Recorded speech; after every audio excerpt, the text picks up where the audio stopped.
ईश्वर की प्यारी संतान मेरी इतनी जान।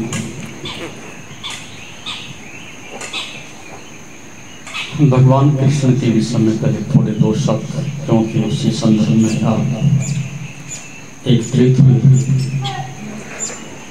इस संसार में बहुत सारी संस्कृतियाँ आई चली गई, सभ्यताएं चली गई, बहुत सारे संप्रदाय आए चले गए और संसार में बहुत सारी घटनाएं घटी और घटती रही। लेकिन भगवान कृष्ण के साथ एक सबसे बड़ी विशेषता है जो किसी भी संप्रदाय में, किसी धर्म में, किसी नीति शास्त्र में नहीं। भगवान कृष्ण का संदेश है कि यदि परमात्मा को हंसते हुए, नाचते हुए, खेलते हुए, गुनगुनाते हुए पाया जा सकता है तो गमगीन होने की, दुखी होने की, जिंदगी से पलायन करने की, स्वयं को सजा देने की क्या आवश्यकता है। और यदि संसार में कुछ भी श्रेष्ठतम है वो सरल है। और जैसे जैसे कोई चीज निकृष्ट होती जाती है वैसे वैसे जटिल होती जाती है।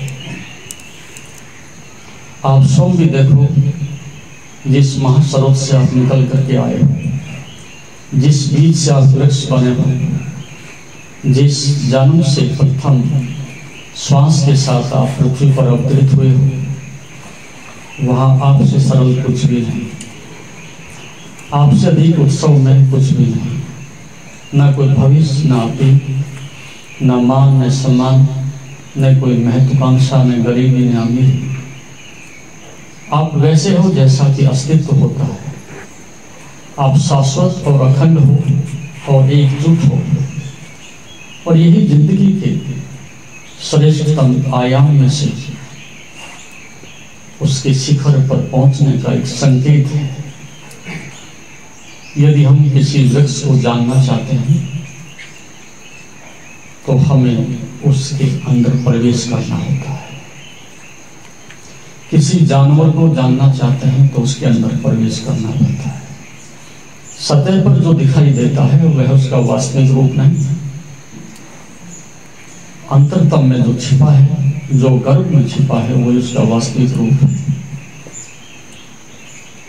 तो जब आप जन्म लेते हैं और मनुष्य वहां से जब आरंभ करता है यात्रा, तो वहां आप वैसे हैं जैसा अस्तित्व को होना चाहिए, जैसा कि अस्तित्व सहजता से बह रहा है। आपके स्वर में उसका स्वर है, आपकी आंखों में उसका प्रकाश निर्बाध गति से प्रकट होता है। वहां कोई अवरोधक नहीं है, कोई जटिलता भी नहीं, कोई मेरे के होने का दावा भी नहीं, कोई मालकियत भी नहीं।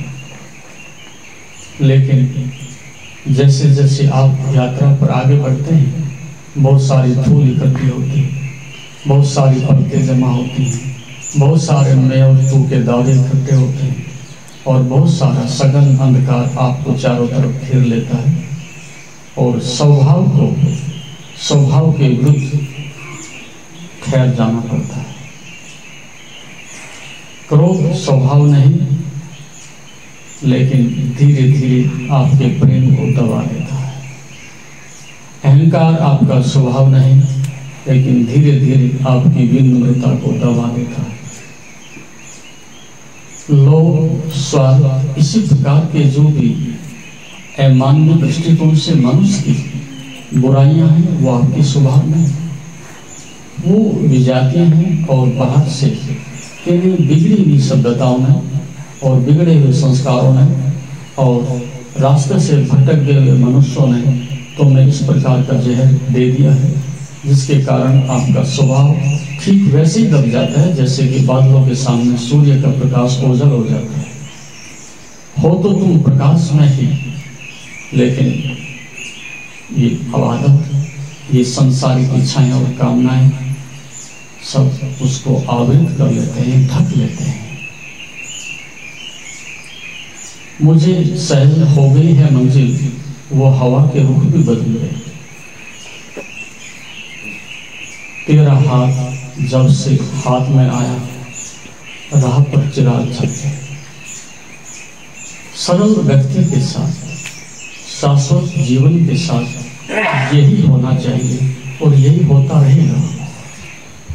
जब आप मंजिल पर निकलते हैं, राह पर निकलते हैं, तो उस अवस्था में सब कुछ आपके अनुकूल होता चला जाता है। जब आप अपने प्रकाश के साथ एक होते हो, सब चारों तरफ संसार में सफलताएं आपका पीछा करती हैं, अनुगमन करती हैं। जब आप जागृत उस प्रकाश के साथ एक तारतम्यता बना लेते हो, तब संसार में आपके लिए सब दुख, दरिद्रता मिट जाती है। और यही है वास्तविक मनुष्य के उत्सव मनाने का, वास्तविक उसके जीवन के शिखर को छूने का, एक सौंदर्य को प्राप्त करने का मार्ग। तेरा हाथ जब से हाथ में आया, राह पर चिराग जल गया। समर्पण भगवान कृष्ण का, गीता का सबसे बड़ा एक संदेश है। उस समर्पण में मनुष्य का चिराग तत्क्षण प्रकट हो जाता है। आता नहीं कहीं से, प्रकाश वो दे नहीं सकता। ये भी बात ध्यान रखें। कई लोग खोज में निकलते हैं, प्रकाश को खोज लेंगे। कई लोग खोज में निकलते हैं, परमात्मा को ढूंढ लेंगे। ये बात ही अनुचित है और स्वभाव के विरुद्ध है।